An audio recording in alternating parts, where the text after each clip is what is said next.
Radhe Radhe students, I am Divya Pandey from catalyst coaching centre, new bus stand Piro Bhojpur.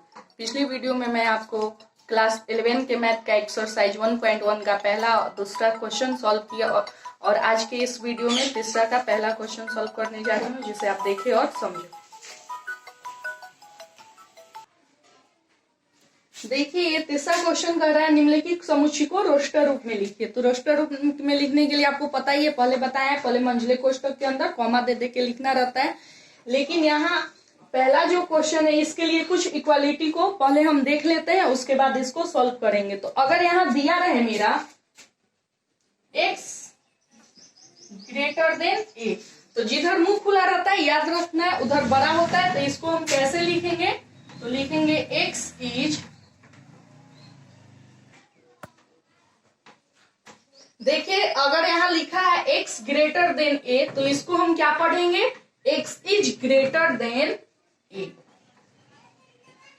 और याद रखिएगा जिधर मुंह खुला रहता है वो बड़ा होता है। अब अगर यही दिया रहे, देखिए ये पहला इक्वालिटी हुआ आपका x ग्रेटर देन a, तो यहाँ इसको लिखे x is greater than a, तो इसका मतलब हुआ यहाँ x का जो मान है वो a से बड़ा है। अब दूसरा इक्वालिटी देखिए, अगर दिया रहे x greater than equal to a, इसे हम लिखते हैं, देखिए दूसरा इक्वालिटी x ग्रेटर देन और इक्वल टू a, तो इसको लिखते हैं x is greater than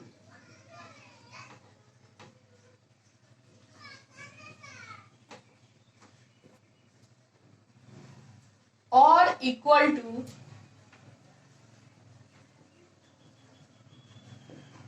a। यानी इसका देखिए हिंदी होगा, x का जो मान है वह a से बड़ा है अथवा a के बराबर है।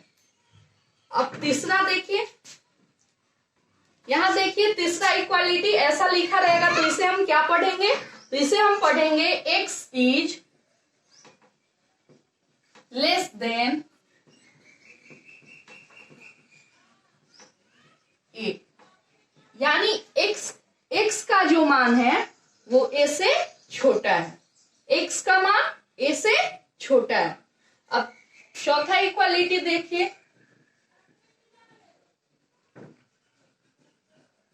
इसे हम क्या पढ़ेंगे?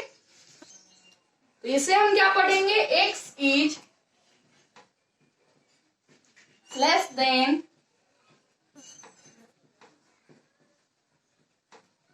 और इक्वल टू a। यानी x का जो मान है a से छोटा है अथवा a के बराबर है। x का जो मान है a से छोटा है अथवा a के बराबर है। अब पांचवा इक्वालिटी देखिए, देखिए यहाँ इन चारों का सबसे पहले हम हिंदी लिख लेते हैं, ताकि आपको जब आप ऐसा आए इक्वालिटी तो आप उसको समझ जाए। तो देखिए पहला है आपका x is greater than a, तो इसका हिंदी हम लिखते हैं x का मान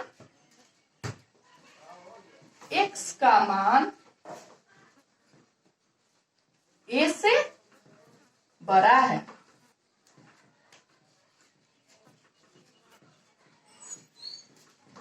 दूसरा इक्वालिटी देखिए, x इज ग्रेटर देन और इक्वल टू a। अभी हम बताएं आपको x का मान a से बड़ा है अथवा a के बराबर है, अथवा क्योंकि इक्वल टू a है तो अथवा a के बराबर है।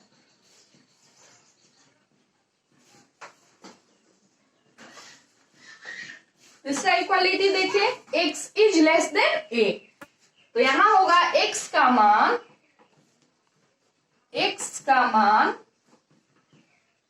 a से छोटा है।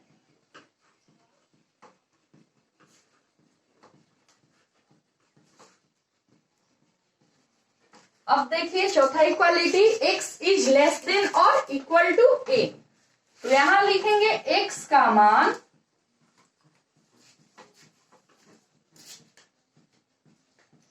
ए से छोटा है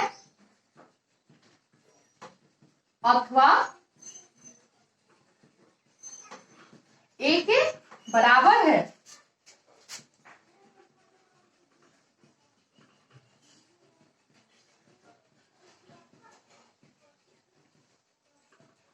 चलिए अब आगे इक्वालिटी देखते हैं, ये आपको समझ में आ गया होगा। देखिए अगर 5 नंबर देखिए ऐसा इक्वालिटी दिया रहेगा तो इसे हम क्या पढ़ेंगे, तो इसे हम लिखेंगे पहले x is greater then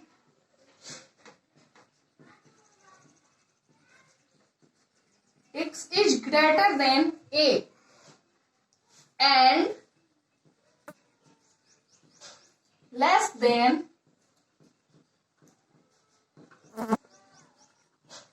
b। तो देखिए इसका मतलब हुआ, यहां हम आपको लिख दे रहे हैं x का मान a से बड़ा है तथा b से छोटा है। तो यहां हम आपको लिख दे रहे हैं x का मान a से बड़ा है अथवा b से छोटा है।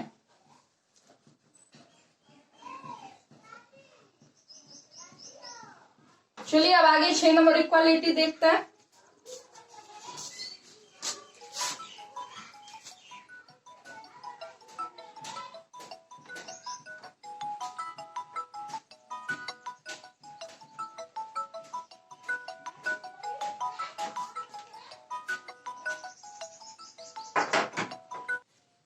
देखिए 6 नंबर इक्वालिटी को हम क्या पढ़ेंगे, तो पहले लिखते हैं यहां x is greater than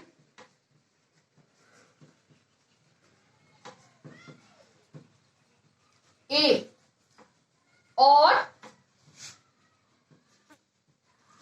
equal to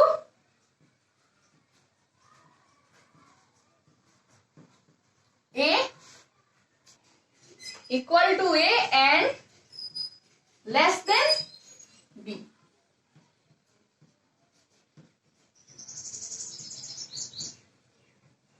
तो देखिए अब इसे हम क्या कहेंगे, x का जो मान है a से बड़ा है अथवा a के बराबर है तथा b से छोटा है। इसे हम लिखेंगे, यहां पे लिख दे रहे हैं आपका x का मान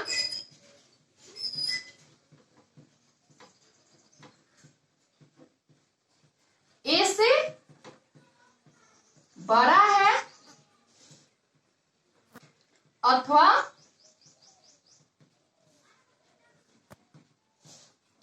a के बराबर है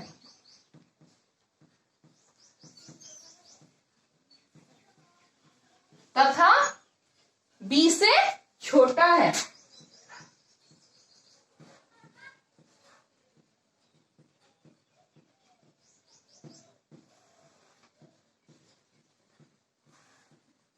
चलिए अब आगे 7वां इक्वालिटी देखते हैं।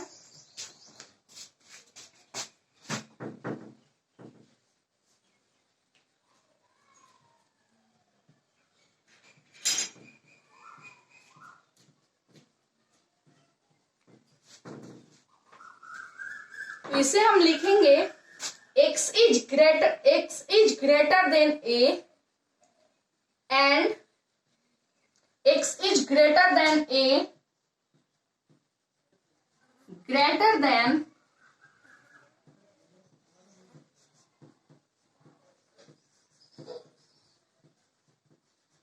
a and less than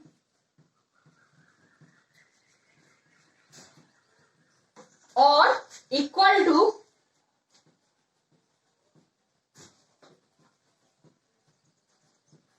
b। यानी इसका मतलब हुआ x का जो मान है a से बड़ा है तथा b से छोटा अथवा बी के बराबर है। तो यहां हम लिखेंगे x का मान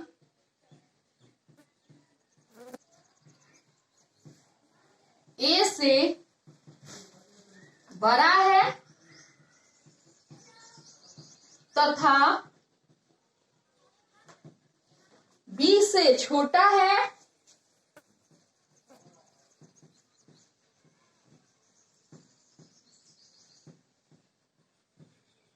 अथवा b के बराबर है,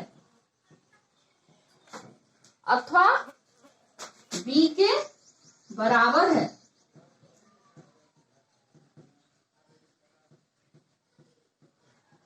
चलिए अब आगे 8 नंबर इक्वालिटी देखते हैं।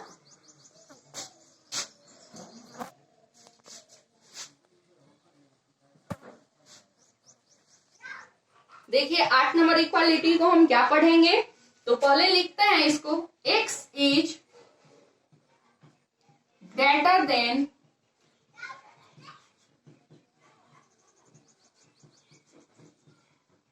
और इक्वल टू और equal to a and less then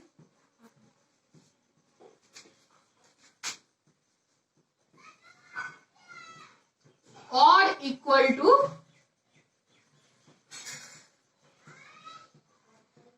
b। तो देखिए इसे हम अब पढ़ेंगे, x का मान a से बड़ा है अथवा इक्वल है यानी a के बराबर है तथा b से छोटा है अथवा b के बराबर है। इसे हम लिख देते हैं, x का मान, देखिए इसे हम पढ़ेंगे, x का मान a से बड़ा है अथवा a के बराबर है तथा b से छोटा है अथवा b के बराबर है। उम्मीद करती हूँ कि 8वीं इक्वालिटी आपको अच्छे से समझ में आ गया होगा। तो हम तीसरा का पहला क्वेश्चन बनाने के पहले सम संख्या, प्राकृत संख्या, पूर्णांक संख्या, भाज्य, ये सब देखते हैं पहले और इसका कुछ ग्राफ देखते हैं, उसके बाद हम क्वेश्चन सॉल्व करेंगे। देखिए प्राकृत संख्या नेचुरल नंबर, गिनती की संख्या को प्राकृत संख्या कहते हैं। पहले आपको हम बताए थे, यह 1 से शुरू होती है और अनंत पर समाप्त होती है। इसे कैपिटल N अक्षर द्वारा सूचित किया जाता है। अर्थात देखिए n बराबर लिखा है आपका 1 2 3 4 डॉट डॉट, अनंत पे ये खत्म होता है यानी अनंत, इसे इंफिनिटी बोलते हैं। अब देखिए अब इसका हम ग्राफ देखते हैं। तो इसका ग्राफ देखना है तो मान लीजिए ये एक संख्या रेखा है, देखिए इधर प्लस अनंत और इधर माइनस अनंत होता है, बीच में 0। अब यहां देखिए 1 2 और ये बराबर बराबर दूरी पे लिखते हैं 4, इधर 0 के इधर बढ़ेंगे बाईं ओर तो -1 -2 -3। तो ये मेरा संख्या रेखा हुआ। अब देखिए अब इसमें प्राकृत संख्या कौन है, हमें प्राकृत संख्या का ग्राफ खींचना है ना। तो देखिए प्राकृत संख्या अभी आपको हम बताए 1 से शुरू होती है और अनंत पर समाप्त होती है। तो 1 इधर है मेरा, ये 1, ये भी 2 मेरा, ये भी प्राकृत संख्या है, 3 ये भी है, 4 बाकी आगे 5 6 रहे जहां तक, ये चारों मेरा क्या है 1 2 3 4, ये मेरा प्राकृत संख्या है। यानी ये प्राकृत संख्या का ग्राफ हुआ जो कि अनंत तक। देखिए यहाँ 0 -1 -2 -3, ये प्राकृत संख्या का ग्राफ इसमें क्यों नहीं खींचे, क्योंकि देखिए इनमें क्या यहाँ 0 शामिल है, नहीं है, -1 शामिल है, नहीं, -2 शामिल है, इसमें नहीं, -3 शामिल है, नहीं। तो इसलिए इस पे हम ग्राफ नहीं खींचते क्योंकि ये प्राकृत संख्या नहीं है। अब यहाँ देखिए 1 और 2 के बीच में 1.5 तो होगा ही ना, 1.5। तो क्या ये 1.5 मेरा प्राकृत संख्या है? देखिए यहाँ इसका ग्राफ खींचे हैं हम, नहीं, क्योंकि 1 और देखिए 1 और 2 के बीच में ये 1.5 है, तो इसको हम काला नहीं किए, यानी इसको हम नहीं रंगे हैं, क्योंकि यहाँ n में 1 और 2 के बीच में कोई जो संख्या शामिल है वो मेरा प्राकृत संख्या नहीं है, इसलिए इसको हम काला नहीं करेंगे। वैसे ही 2 3 के बीच में 2.5 होगा, तो इसे भी हम काला नहीं करेंगे, क्योंकि 2 3 के बीच में प्राकृत संख्या जो है उस पे ग्राफ हम नहीं खींचेंगे। तो ऐसे ही ये है मेरा। आप देखिए, अब यहाँ हमें जान लीजिए, यहाँ हम बोलेंगे अर्थात 1 और 2 के बीच में जितनी भी संख्या है उसे हम प्राकृत संख्या में शामिल नहीं कर सकते हैं। इसी प्रकार 2 और 3 के बीच में जितनी भी संख्याएं है उसे हम प्राकृत संख्या में शामिल नहीं कर सकते हैं। इसी प्रकार 3 और 4 के बीच में जितनी भी संख्याएं है उसे हम प्राकृत संख्या में शामिल नहीं कर सकते हैं। ऐसे ही आगे हम जाएंगे। और इसी प्रकार 1 से जितनी भी छोटी संख्याएं हैं, इधर 0 -1 -2 -3 इधर की ओर माइनस अनंत तक, उसे हम प्राकृत संख्या में शामिल नहीं कर सकते हैं। आगे आपको समझ में प्राकृत संख्या का ग्राफ। तो अब हम देखिए, अगर देखिए पूर्ण संख्या, दूसरा है आपका होल नंबर। तो सभी प्राकृत संख्याएं शून्य के साथ मिलकर जिन संख्याओं का संग्रह यानी समूह बनाती है उन्हें पूर्ण संख्या कहा जाता है। ये शून्य से शुरू होती है और अनंत पर समाप्त होती है। इन्हें कैपिटल W अक्षर द्वारा सूचित किया जाता है, अर्थात W बराबर 0 1 2 3 4 डॉट डॉट अनंत तक। क्योंकि देखिए ये बहुवचन है इसलिए होती है इस पे भी, और यहाँ भी हम देते हैं। अब देखिए अब इसका ग्राफ बनाएंगे। तो इसका ग्राफ सेम पहला जो अभी प्राकृत संख्या का ग्राफ बनाया था उसी के जैसा है, सिर्फ यहाँ एक 0 है तो हम यहाँ 0 को एक रंग देंगे। तो देखिए बनाते हैं इसका ग्राफ।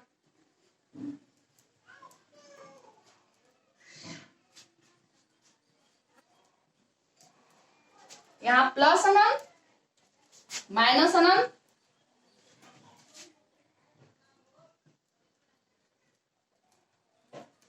यहाँ 0,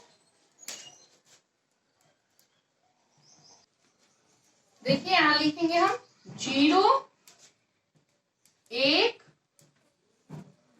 2 3 4। अब देखिए इधर -1 -2 -3 बराबर बराबर की दूरी पे लिखते हैं।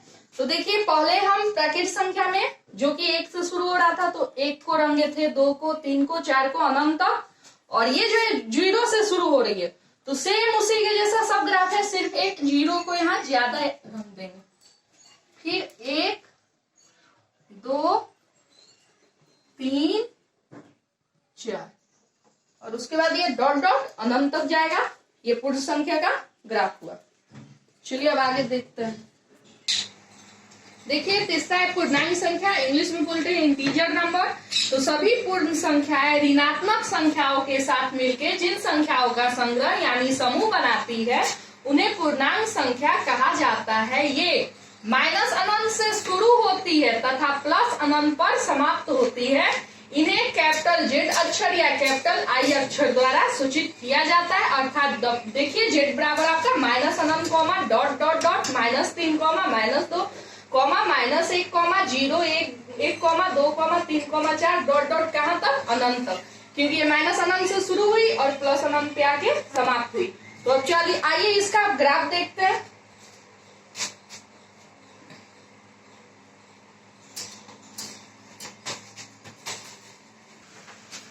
देखिए 0 1 2 3 4, अब इधर लेते हैं -1 -2 -3।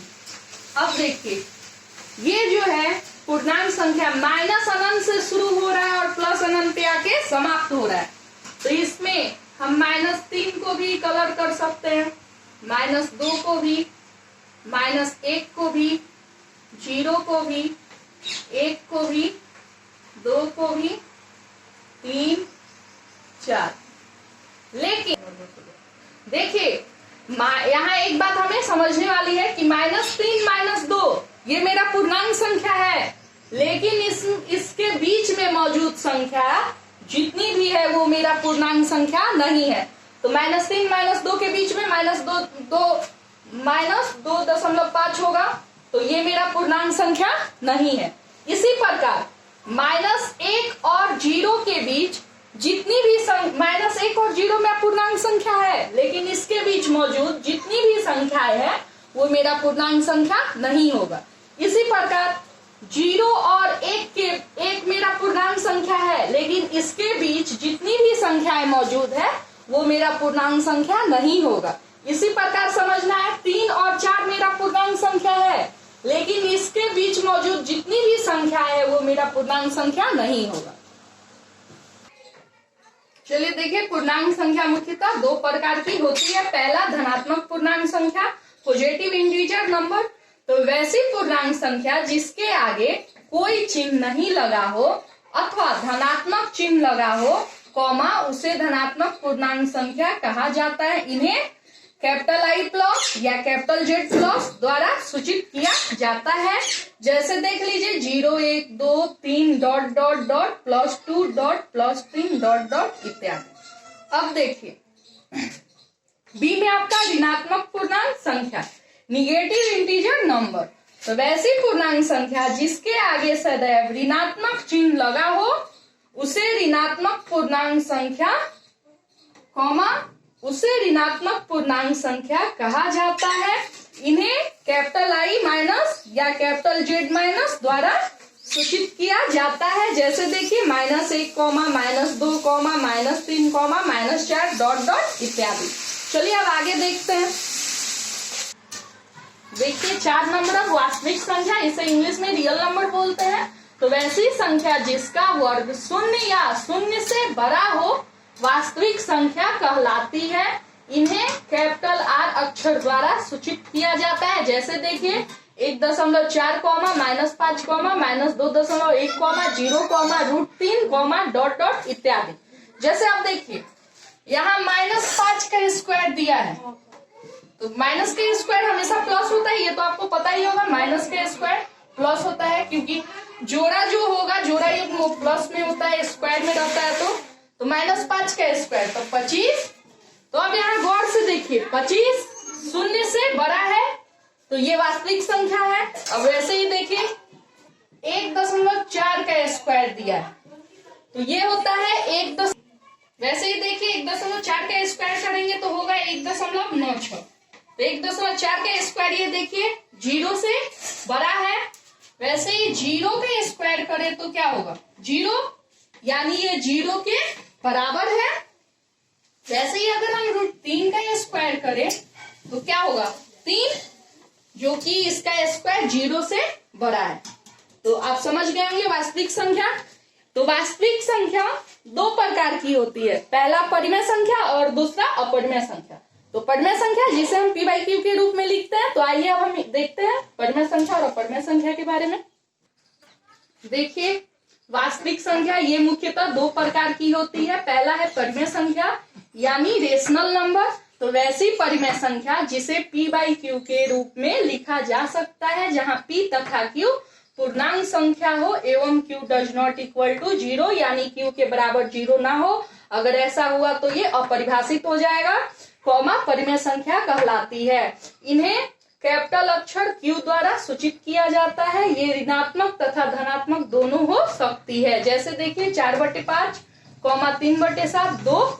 तो ये 2, तो इसके बटा में कुछ नहीं है तो 1 है ना।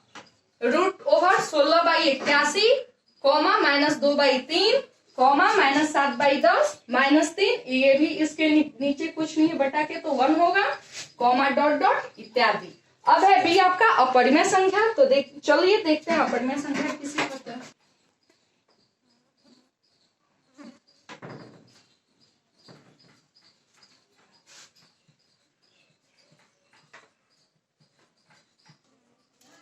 देखिए बी था आपका अपरिमेय संख्या, इरेशनल नंबर। तो वैसी संख्या जिसे P/Q के रूप में नहीं लिखा जा सकता है, जहां P तथा Q पूर्णांक संख्या हो एवं Q does not equal to 0 हो अथवा Q के बराबर 0 नहीं हो, अपरिमेय संख्या कहलाती है। ये ऋणात्मक तथा धनात्मक दोनों हो सकती है। जैसे देखिए √2, √3, √5, √7 डॉट डॉट इत्यादि। अब 5 में आपका सम संख्या जिसे इवन नंबर बोलते हैं। तो वैसी संख्या जो 2 से पूरी तरह विभाजित हो, आपको पीछे भी बताया है, वैसी संख्या जो 2 से पूरी तरह विभाजित हो सम संख्या कहलाती है। जैसे 2, 4, 6, 8, 10, 12, 14 डॉट डॉट इत्यादि। 6 में आपका विषम संख्या ऑड नंबर। तो वैसी संख्या जो 2 से पूरी तरह विभाजित नहीं होती है कॉमा विषम संख्या कहलाती है।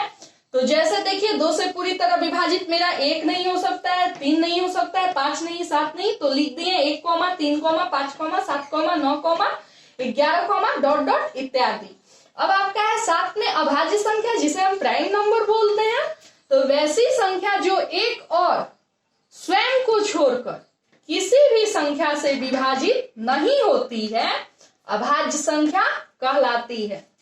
तो एक और स्वयं को छोड़ के जैसे देखिए तो लिखा है 2, 3, 5, 7, 11 डॉट डॉट इत्यादि। ये जो है एक और स्वयं को छोड़ के किसी भी संख्या से विभाजित नहीं होती है, तो ये अभाज्य संख्या कहलाएगी। अब है आपका भाज्य संख्या यानी कंपोजिट नंबर। तो देखिए वैसी संख्या जो एक और स्वयं को छोड़कर किसी संख्या से अवश्य विभाजिट होती है कॉमा भाज्य संख्या कहलाती है। जैसे देखिए 4, 6, 8, 9, 10, 12, 14 डॉट डॉट इत्यादि।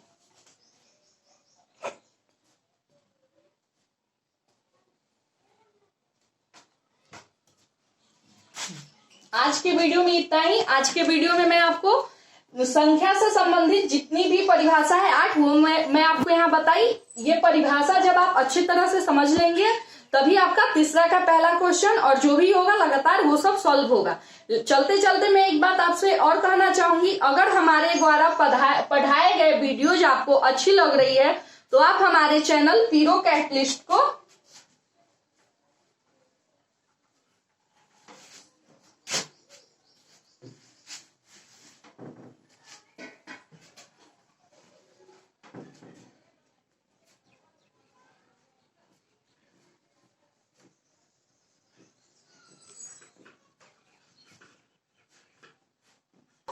एक बार जरूर सब्सक्राइब करें और YouTube पर आप पीरो कैटलिस्ट सर्च करें और हमारे सारे वीडियोज को देखें।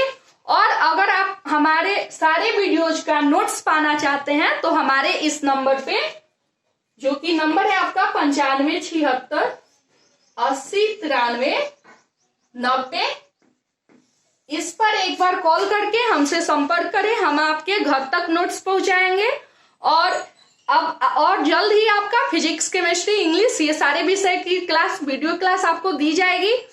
और अब तब तक के लिए राधे राधे।